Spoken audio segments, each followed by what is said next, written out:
livro da peregrinação do povo de Israel.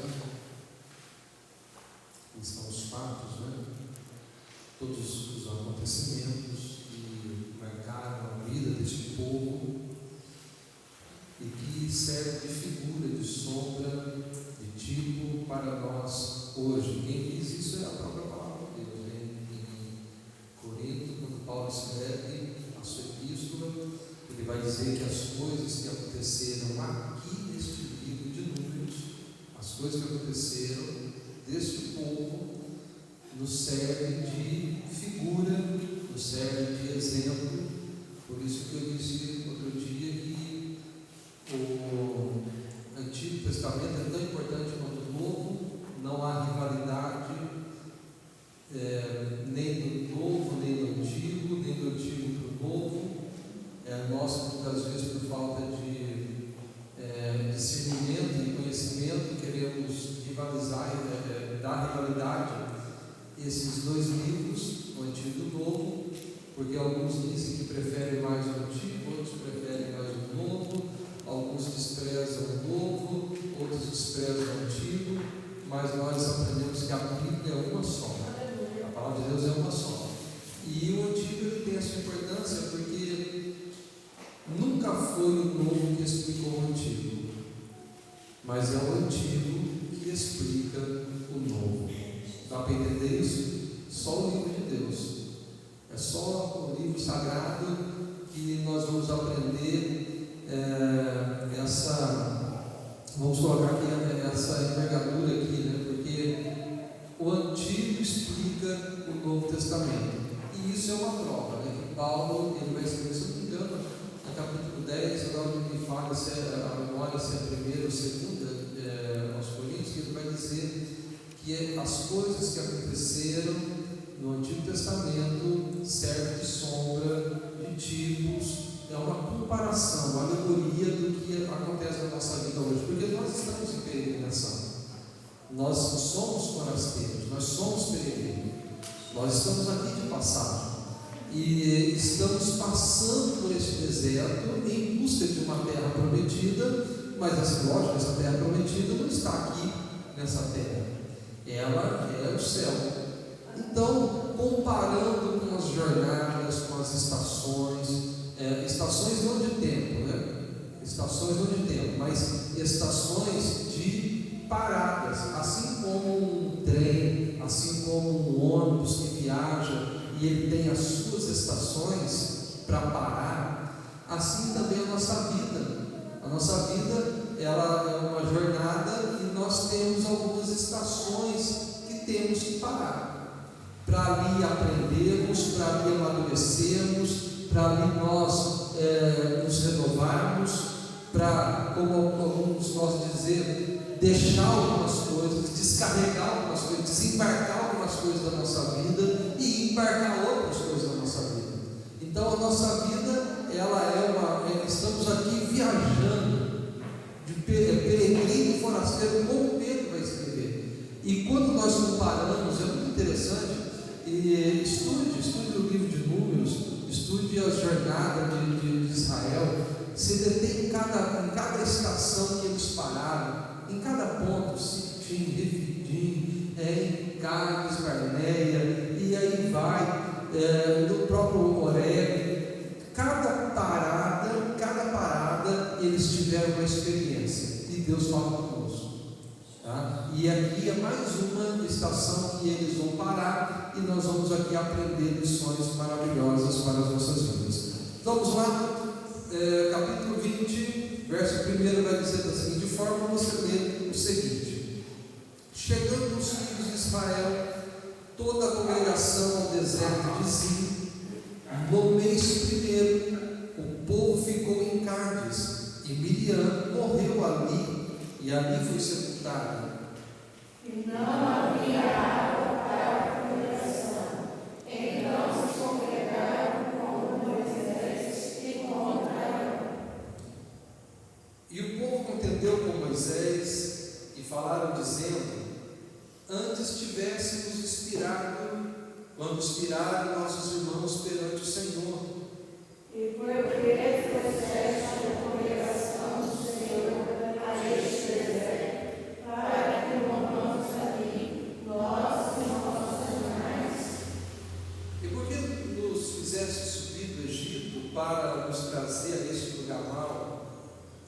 grande semente, nem de figos, nem de vides, nem de romãs, nem de água para beber. Então Moisés e Arão se foram diante da congregação, à porta da tenda da congregação, e se lançaram sobre os seus rostos, e a glória do Senhor desapareceu. Isso é importante aqui, a glória do Senhor desapareceu. E o Senhor falou a Moisés dizendo: Toma a vara e ajunta a congregação, tu e Arão, teu irmão, e fará a rocha perante os seus olhos, e dará a sua água. Assim deixarás a água da rocha, e darás a beber à congregação e aos seus animais. Então Moisés tomou a vara de diante do Senhor, como lhe tinha ordenado. E Moisés e Arão reuniram a congregação diante da rocha, e Moisés: ouve agora, rebeldes, porventura tiraremos água dessa rocha da rocha. Então Moisés levantou a sua mão e feriu a rocha 2 vezes com a sua vara, e saíram muitas águas, e o bebeu a congregação e os seus animais. E o Senhor disse a Moisés e a Arão: porquanto não me crestes a mim, para me santificar diante dos filhos de Israel, por isso não me metereis esta congregação na terra que lhes é dada.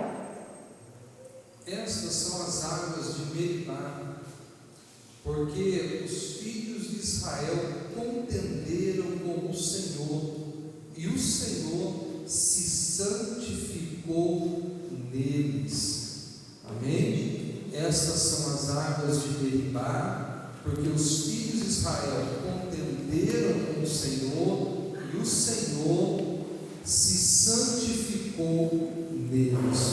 Pode assentar, os irmãos que estão de pé. Vou repetir agora o assento, né? E acaba perdendo a linha de raciocínio. É muito interessante aqui quando não é o que eu quero falar, mas a gente vai lendo e a gente sim, já tem uma mente bem, vamos colocar assim, especulativa, curiosa. E dois versículos aqui que chamam a atenção na leitura que nós fizemos, no discorrer da leitura, que foi que quando o povo se rebelou contra Deus, murmurou contra Moisés, a Bíblia vai dizer que o povo murmurou, contendeu com Moisés e contra Arão. Só que quando nós entendemos, meus irmãos, que na obra de Deus, contender contra aqueles a quem Deus constituiu por cabeça de líder, não é contender contra o pastor, não é contender contra o líder de jovens, não é contender contra a líder da União Feminina, não é contender com o superintendente da escola dominical, não é contender com o obreiro. Quando nós contendemos, quando nós brigamos, quando nós murmuramos aqui, arrumamos situações, nós estamos contendendo contra o próprio Deus, porque foi Deus quem constituiu.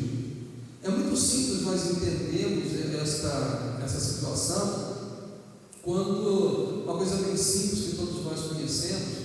Antigamente, hoje não, hoje ela modernizou, nem sei qual é o carrinho que ela anda, mas antigamente tinha um fusquinha aí 69, né, uma marronzinha aí, quando uma mulherzinha bem pequenininha, né, bem frágilzinha, uma mulherzinha de óculos, estou dizendo assim, pela fragilidade corporal dela, né, a estatura dela, ela era bem, como franzisa, né, que diz, né, bem frágil.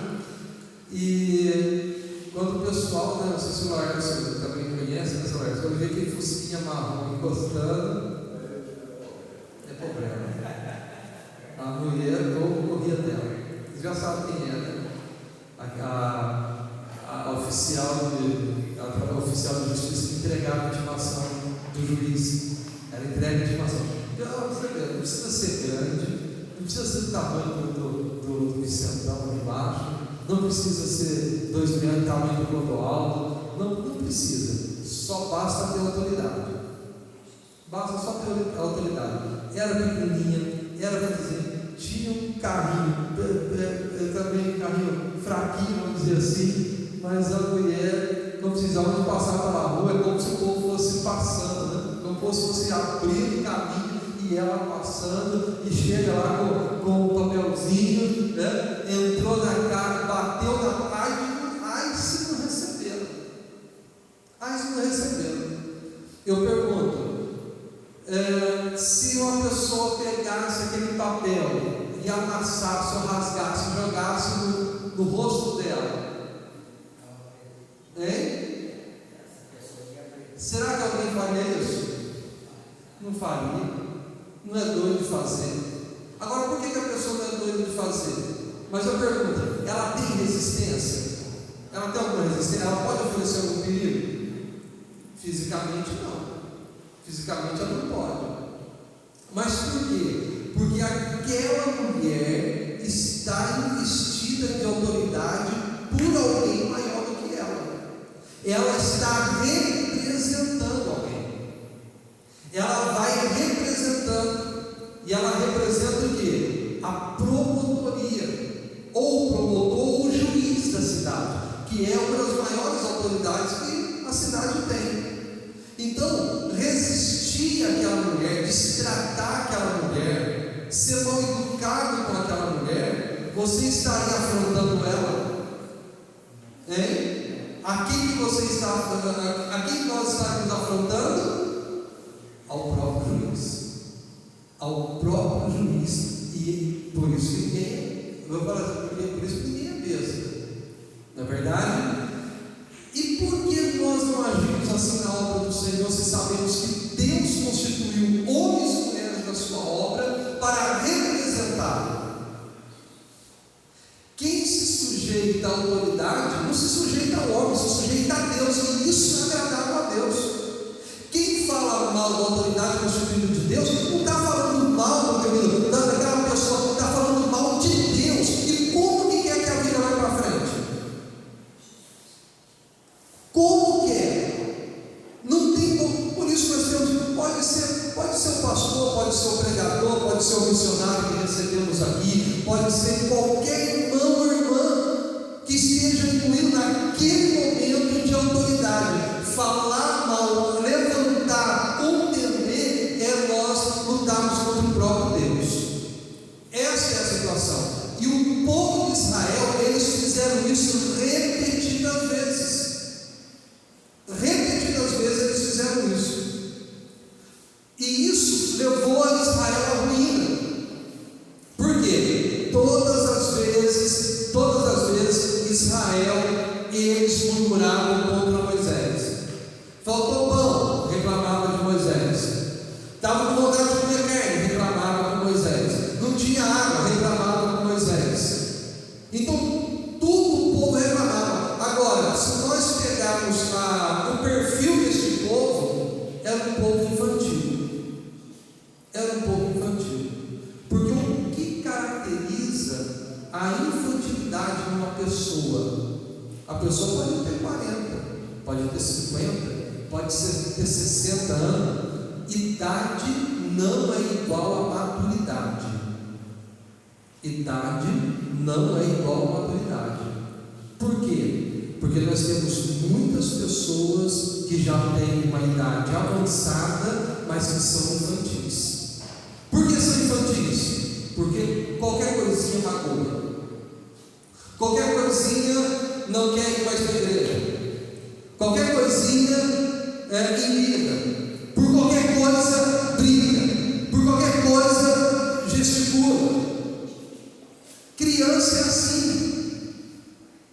O que caracteriza a criança? O que caracteriza uma criança é que a criança ela briga por tudo. Ela grita, não tem gritaria no meio da criança? Tem ou não tem? Onde tem mais de uma criança. Já viu duas crianças brincar e começam a gritar? E chega a incomodar? Parece que tem 20, mas só tem duas. Só tem duas. Por quê? Gritaria é característica de quem é infantil. Já viu adulto conversando e aquela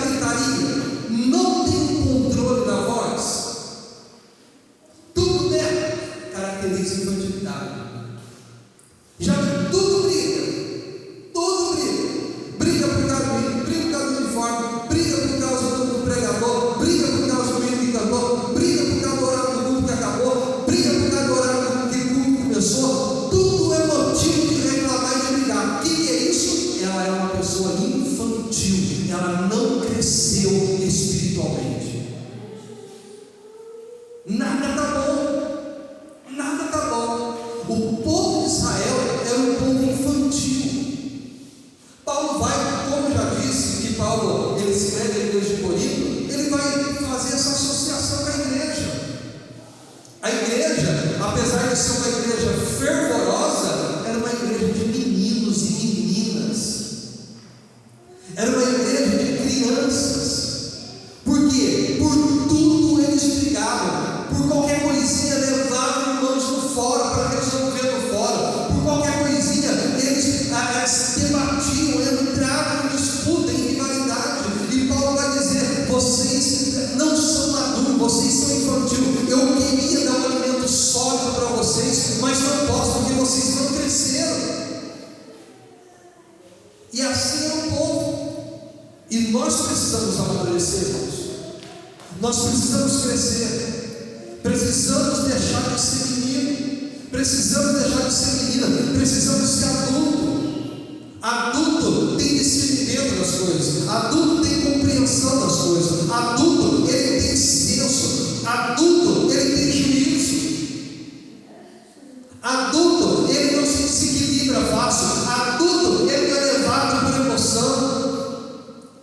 Adulto, ele analisa, ele pondera, ele examina para falar qualquer palavra, porque uma vez que nós falamos, precisamos sustentá-la em pé.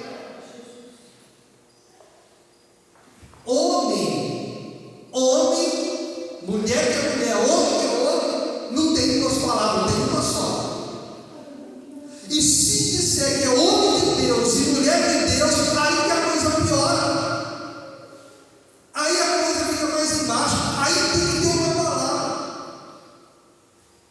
Esses dias eu acabei falando para um certo advogado. Ele disse: ó, vocês precisam de caneta para escrever. Eu preciso da minha palavra, porque a minha palavra vale mais que a sua caneta. Porque nós estamos diante do juiz terreno, mas eu estou diante do juiz que é de toda a terra. Está entendendo? Então nós precisamos dessa firmeza, precisamos dessa convicção. O povo de Israel, eles foram reprovados por causa disso. E se eles foram reprovados pela infantilidade, pela imaturidade, pelas briguinhas, pelas fofoquinhas, pelas contentinhas que tinham, eles ficaram fora da terra, eles não entraram na terra. E se Paulo está dizendo que as coisas que aconteceram nesse povo nos servem de figura, de sombra, temamos que por essas mesmas coisas isso nos tire do céu. É muito sério, irmão. É muito sério. Imagina só você passar a vida inteira dentro da igreja, sem pecar, sem prostituir, sem beber, sem fumar, sem xingar palavrão, sem adulterar, e ir para o inferno por causa que é infantil. Porque briga por pequenas coisinhas. Não. Eu acho interessante aqui, porque quando eles reclamam, que eles já tinham vivido uma experiência de falta de água. Já aqui, esses dias atrás mesmo, alguns dias atrás, a gente fez menção da palavra do Senhor das águas de Mara. Foi a primeira experiência, 3 dias após o Mar Vermelho abrir.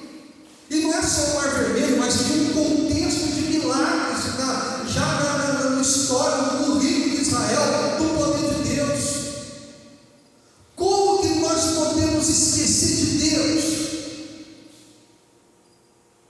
Não foi Ele que te deu a vida, não foi Ele que te libertou, não foi Ele que te salvou, não foi Ele que operou quando você mais precisava, e Ele porventura mandou.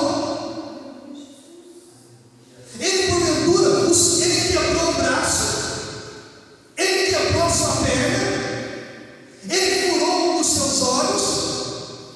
Não. Ele é o mesmo. Jesus Cristo é o mesmo ontem, hoje e eternamente. Ele faz o que quer, quando quer, porque o poder é dele, a glória é dele, o domínio é dele, tudo é por ele, para ele, ponto. Nós precisamos entender isso. Não é a prova do momento, meu querido, que vai fazer com que o mundo desabe, vai fazer com que a nossa vida se perca, porque Deus sempre é o mesmo que nos atendeu na prova passada, é o mesmo que fez nos frios de água, é o mesmo que enviou pão, é o mesmo que curou a enfermidade, e Ele fará o mesmo.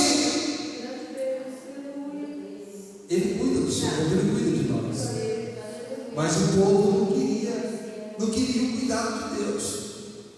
Eles reclamaram. Então isso foi um momento. Eu esqueci aqui na passada, se não me engano, no livro de Êxodo, está no livro de Êxodo, quando o povo vai dizer ao Senhor, ele vai dizer a Moisés, pela uma prova que eles passaram várias provas, né? O livro de Números mesmo vai dizer 10, usa uma figura de linguagem, né? Por 10 vezes eu fui tentado por este povo. 10 aqui fala de algo que chegou ao seu limite, que está pleno, que está completo, satisfeito. 10 vezes está lá, encheu a medida. O número 10 da Bíblia é o número que está completo, é completitude. 10 vezes Abraão foi tentado. Nós vamos ver os 10 camelos que Rebeca descedentou. Nós vamos ver os 10 espias que trouxeram relatório errado, só 2 que trouxeram relatório de fé. Nós temos aí, meus irmãos, a parábola dos 10 talentos, nós temos a parábola das 10 virgens. Eucana chega a Ana e diz o seguinte: por que choras, mulher? Não te sou melhor do que 10 filhos. Então nós vamos ver uma infinidade de número 10 na Bíblia, que significa algo que está completo. E Deus vai dizer: por 10 vezes eu fui tentado por esse povo. Esse povo me tentou no limite. No limite. E ele sabe que depois de Deus ferir a terra do Egito como feriu, depois de Deus abrir o mar como abriu, destruiu os inimigos de Israel como destruiu no próprio mar. Depois, logo em seguida, Deus guiou o povo, curou as águas de Mara. Deus levou o povo às águas de Mara. Em seguida, 3 dias depois, curou as águas de Mara perante os olhos de todo o povo. Como que curou? Lembra? Mandou Moisés pegar um feixe de lenha e colocou nas águas. Por quê? Aquilo tem uma alegoria da cruz, o lenho, o madeiro, aonde tira o amargor do pecado, o amargor da vida, e traz o doce da presença de Deus para nós. E Deus vai nos mostrando, meus irmãos, que Ele fez a água sair de rocha. Ele enviou uma nuvem de codornas para o povo comer carne. A coluna de nuvem durante o dia, a coluna de fogo durante a noite, que protegia o povo do frio e do calor. Como Deus abençoou na guerra contra os amalequitas mesmo. A Bíblia diz que quando Moisés levantava as mãos, o povo vencia. Quando Moisés abaixava a mão, o inimigo prevalecia. Isso quer dizer o seguinte: que a vitória foi ganha mais pela oração de Moisés que pela história de Josué.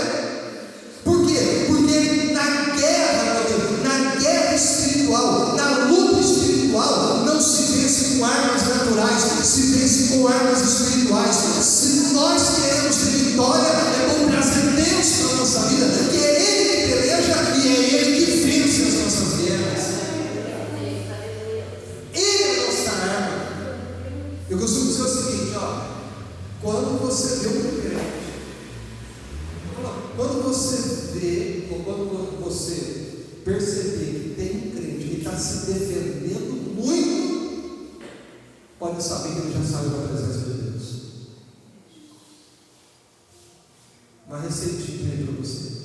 Quando a pessoa começa a pedir desculpa e se defendendo e tem que argumentar uma álibi, ganhar uma situação ali, pode saber que ele já está fora da presença de Deus. Sabe por quê?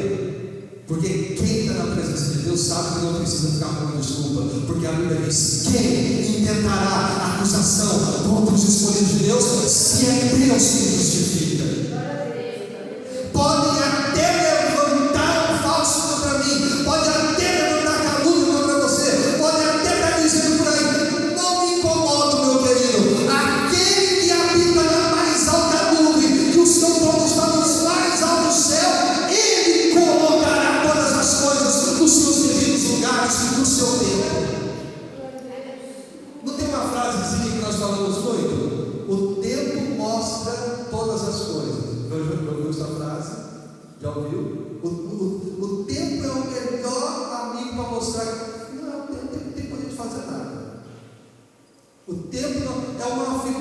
linguagem que a gente usa. Coitado, o relógio ali é inanimável. Tem poder de nada. O relógio, o tempo, meu amigo, ele foi feito só para marcar a nossa vida aqui. Não é o tempo que coloca as coisas no lugar, é Deus. É Deus. Deus coloca todas as coisas nos seus devidos lugares, a seu tempo. A seu tempo, Deus mostra quem é, quem não é, quem pode, quem não pode, quem tem, quem não tem. Deus coloca todas as coisas nos seus lugares. Pronto. O que nós precisamos é descansar em Deus. Deus fez tanta coisa para o povo e chegou numa prova que o povo diz assim, chamou Moisés, está o Senhor conosco ou não? Afinal de contas, Deus está conosco, Deus está caminhando com a gente ou não? E aquilo irritou Deus. Aquilo irritou Deus. Como que você hoje, nós que estamos aqui, todos nós, sem exceção, todos nós que estamos aqui, você pode entrar na prova que for hoje, ou pode entrar na prova. Como que eu teria audácia de dizer e perguntar, Senhor, mas tu estás comigo ou não? Depois de tanta vitória que Deus já me deu, depois de tanto livramento, depois de provar o seu amor, depois de Deus me tirar da onde, como que eu posso ter a ousadia de perguntar se Ele está comigo ou não? Não, meus irmãos, eu preciso crer. O que me define não são as provas, são as lutas, mas é o Deus a quem eu sirvo. Paulo disse, crie, por isso eu falei. Agora, olha só que interessante, eu quero terminar aqui que já foi. O povo reclamou que não tinha água, e Deus deu uma ordem para Moisés. Moisés, fala, fala, porque da primeira vez Moisés tinha que bater na rocha, ele feriu a rocha, mas agora Deus ele volta e vai dizer para Moisés, fala, porque eu quero que você santifique o meu nome perante a congregação. Você vai santificar o meu nome perante a congregação.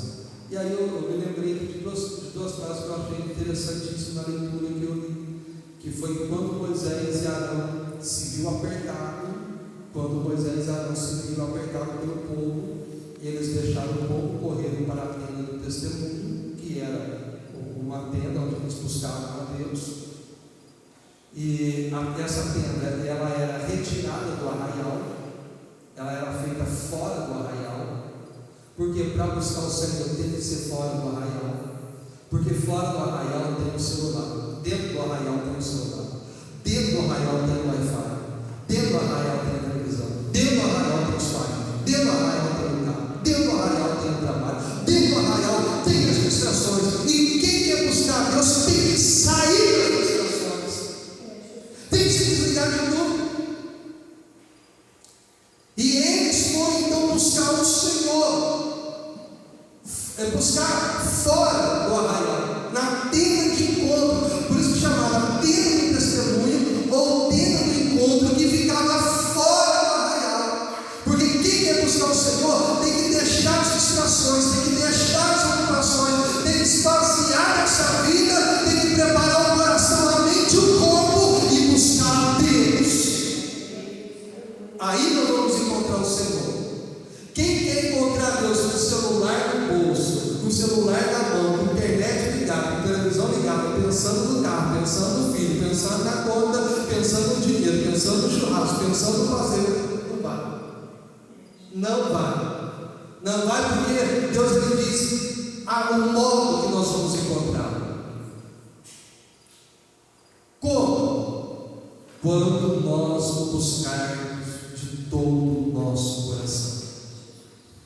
Quando buscarmos ao Senhor, para buscar o Senhor de todo o coração, meus irmãos, nós vamos centralizar, pegar o foco todo da nossa atenção e colocar somente no Senhor. Desligar de tudo, e buscarmos com todo o nosso sentimento, com toda a nossa vontade, com todo o nosso querer, com todo o nosso entendimento, então nós acharemos ao Senhor. eles foram buscar Deus. Eu pergunto, o contexto pelo qual eles vão buscar o Senhor, era bom ou ruim? Hein? Me ajude, era bom ou ruim mesmo? Ruim, não era? Não havia uma murmuração, não havia uma contenda entre o povo, o bicho não estava pegando no meio da igreja, então o contexto era ruim. E eles foram buscar Deus, e a Bíblia diz que Deus manifestou a sua glória. Então nem sempre a manifestação de glória de Deus significa que eu vou sair correndo para cima e para baixo. Então não cuidado que a gente pede, porque muitas vezes quando Deus manifesta a glória, a primeira coisa que vai não é encher o crente para ele sair virando piruleta e cambalhota, não, rodopiando aí e fazendo essa frescurada, essa palhaçada, não. A primeira coisa que a glória de Deus faz quando se manifesta, ela ajuda o pecado, ela consome o que é mal, ela consome o que é palha. A glória do Senhor, isso é uma doutrina bíblica. Veja os homens que viram a glória de Deus individualmente. Isaías, quando Isaías teve uma visão da glória do Senhor, ele diz: ai de mim, ele começou a sentir a sua miséria. Ai de mim que vou morrer, porque os meus olhos viram o rei. Ezequiel caiu por terra, achou que ia morrer. Paulo ficou cego. A glória de Deus manifesta na igreja, meus irmãos. Não é só para pegar a crente, não. Deus não perde nós que somos bobinhos, irmão. Deus manifesta a glória aqui. Por quê? Porque eu quero fazer a igreja de um bar, de uma lanchonete, onde eu entro, ouço a luz, saio contente. Nada disso, meus irmãos. A igreja é um encontro onde Deus nos confronta para sairmos melhor. Não é para nós termos prazer, é para nós sermos perfeitos. Como o Pai Celestial é perfeito? Sentimos prazer, mas esse não é o objetivo. O objetivo é Deus transformar na sua vida. E aí, outra palavra que eu achei interessante, então, aqui é a manifestação da glória. Então a gente vê aqui, as igrejas hoje, manifesta a glória, porque está todo mundo querendo alegria, está todo mundo querendo prazer, está todo mundo querendo sair correndo, está todo mundo querendo subir pelas paredes, todo mundo querendo sair rolando pelo chão, está todo mundo querendo. Mas não sabe, não conhece o Deus da palavra, não sabe o que eles estão pedindo. E outra coisa aqui é quando Deus diz para Moisés: você vai santificar o meu nome. Quem santifica o nome do Senhor sou eu e você. Não foi que Jesus ensinou na oração dominical? A oração modelo? Vocês quando orarem, vocês olhem assim: Pai nosso que está no céu. Isso daqui não é uma frase. Se eu estou chamando de Pai, isso fala de relacionamento, fala de comunhão, fala de eu tenho que ter a comunhão e relacionamento. Essa é a visão, não é Pai nosso, não uma reza. Pai nosso que está no céu. Não, eu tenho que me sentir e saber que hoje eu sou seu filho e ele é o meu pai, e se ele é o meu pai e eu sou seu filho, eu lhe devo respeito, o temor e a honra. O meu comportamento com Deus é como você tem com o seu pai. Eu pergunto: você coloca o dedo na cara do seu pai? Você faz birra com o seu pai? Não, não sei que você é infanto ainda, porque tem muita gente infanta que faz isso. Mal criado, como o Carlos gosta de dizer, sem ética. Que pai que quer ter um filho desse? Muito mais o Senhor. Então, essa oração modelo nos ensina como interpretar a nossa posição com Deus. Pai nosso que está no céu. Se Ele está no céu, Ele está acima de tudo. Santificado seja o teu nome. Aí entra santificar o nome do Senhor. Agora, o que é o santificar o nome de Deus? É eu zelar pelo seu nome, eu glorificar o seu nome, é eu andar, o que sai da tua boca, o que sai da minha boca, o que eu escrevo no meu celular, glorifica o nome do Senhor.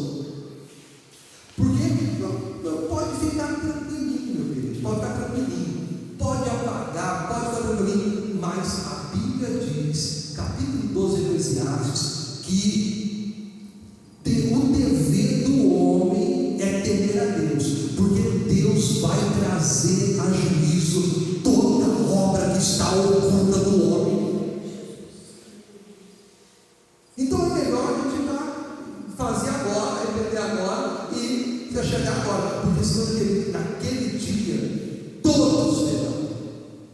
Todos verão. Os anjos verão.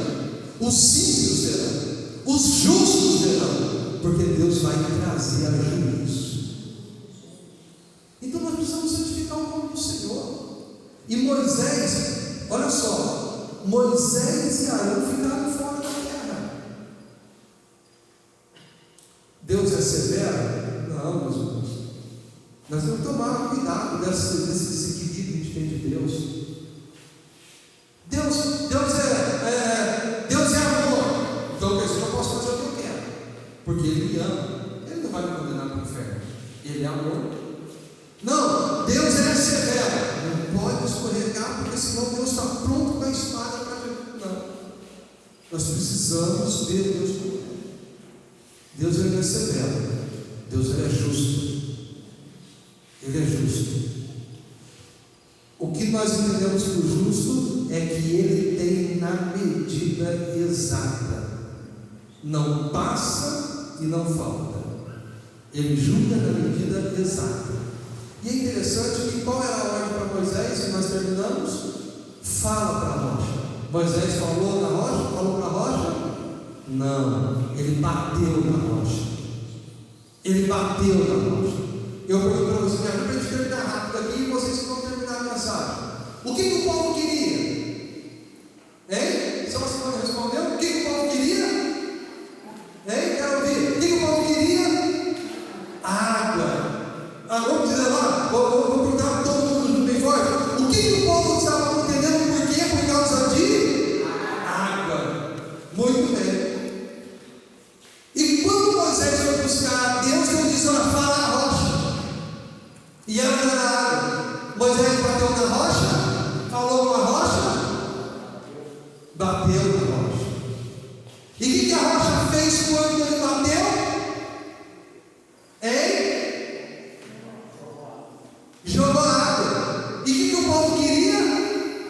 E o povo ficou alegre ou contente?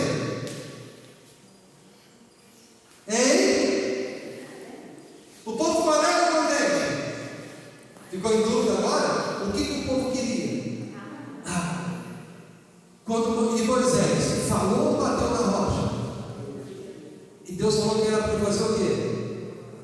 Falar. Quando ele bateu na rocha, saiu o quê?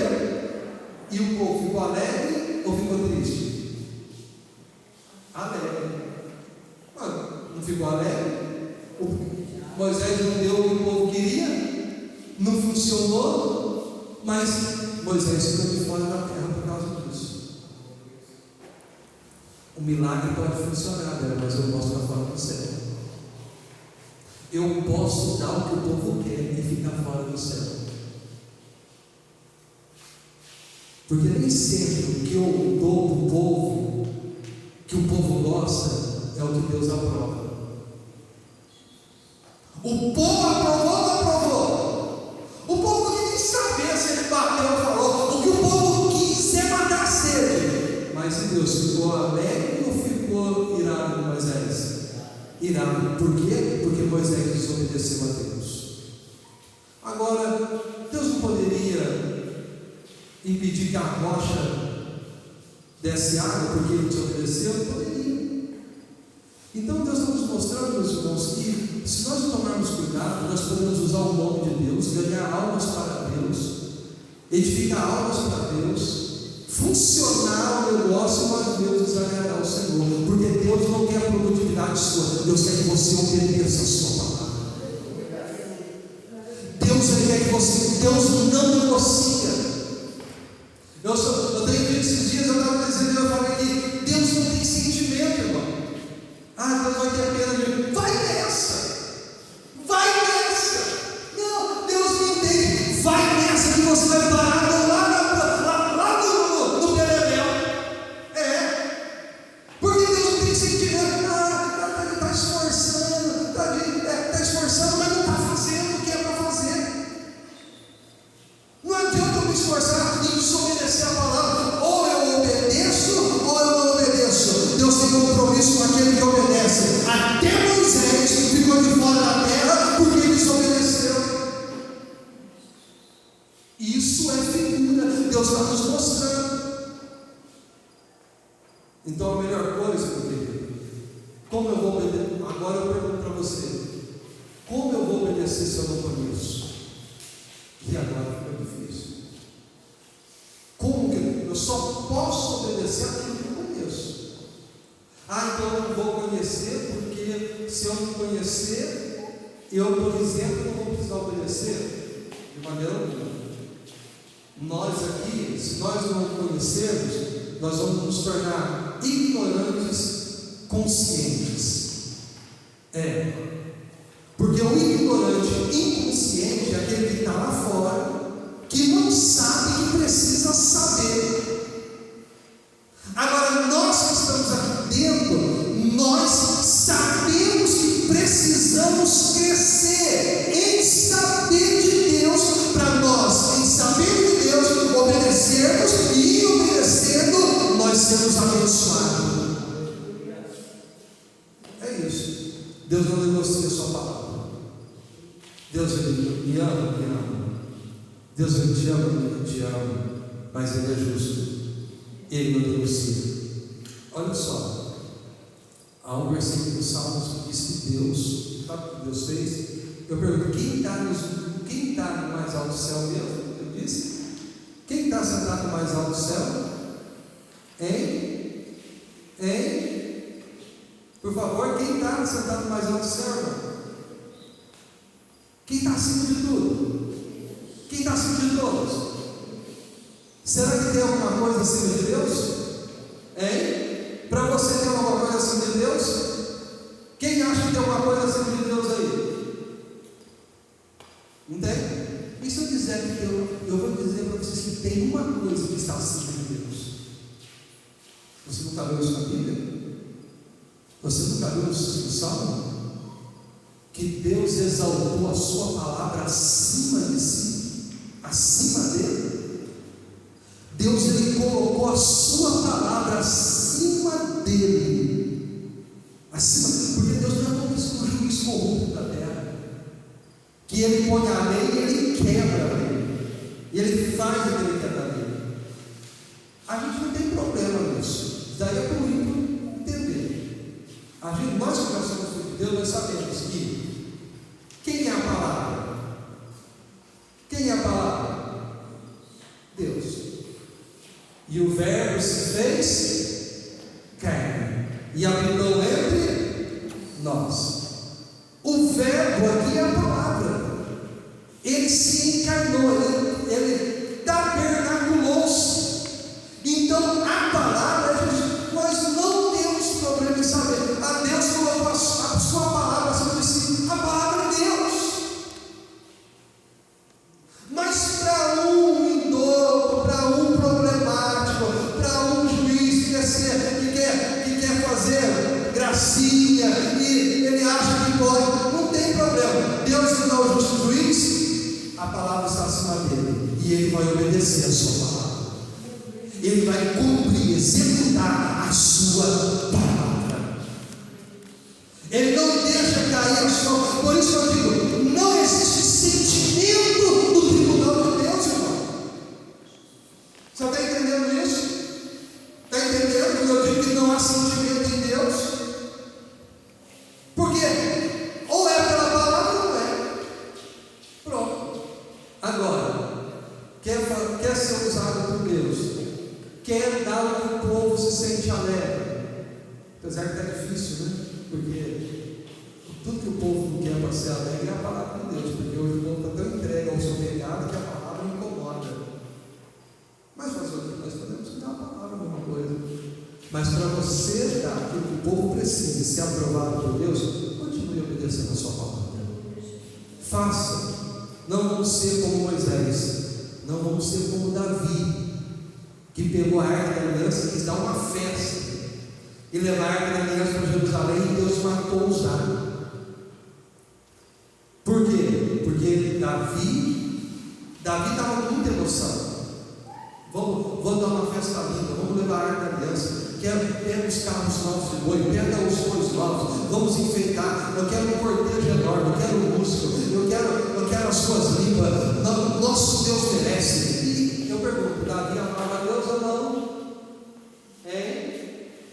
Davi amava a Deus ou não? Amava ou não amava? Você está com medo de falar, eu vou falar. Davi foi um dos homens da Bíblia que mais amou a Deus. Não houve coração igual de Davi escrito na Bíblia para amar o Senhor. Quero dar uma festa linda, quero fazer um congresso, quero convidar todas as igrejas, vou pegar a Arca da Aliança, vamos levar para... O que Deus fez? Matou os ar, acabou com a festa. Por quê? Porque Davi, eu não quero sentimento, eu quero que obedeça a minha palavra. Você quebrou a minha palavra, e quando quebra a minha palavra, eu não posso caminhar junto com você. Se Deus tivesse sentimento, eu não quero nada, Ele me ama tanto. Ele está fazendo por amor, tadinho. Ele está fazendo no sentimento. Tem isso em Deus ou não? Tem isso em Deus? Não obedece, não, você vai ver só o que vai acontecer. Mesmo você, mas aí tem várias pessoas decepcionadas hoje no mundo, que eram crentes, mas eu amei tanto ao Senhor, eu fiz tanto a obra de Deus, mas eu me entreguei tanto, e olha o meu estado, não obedeci a palavra. Deus não tem compromisso com o seu amor, Deus tem compromisso com a sua obediência.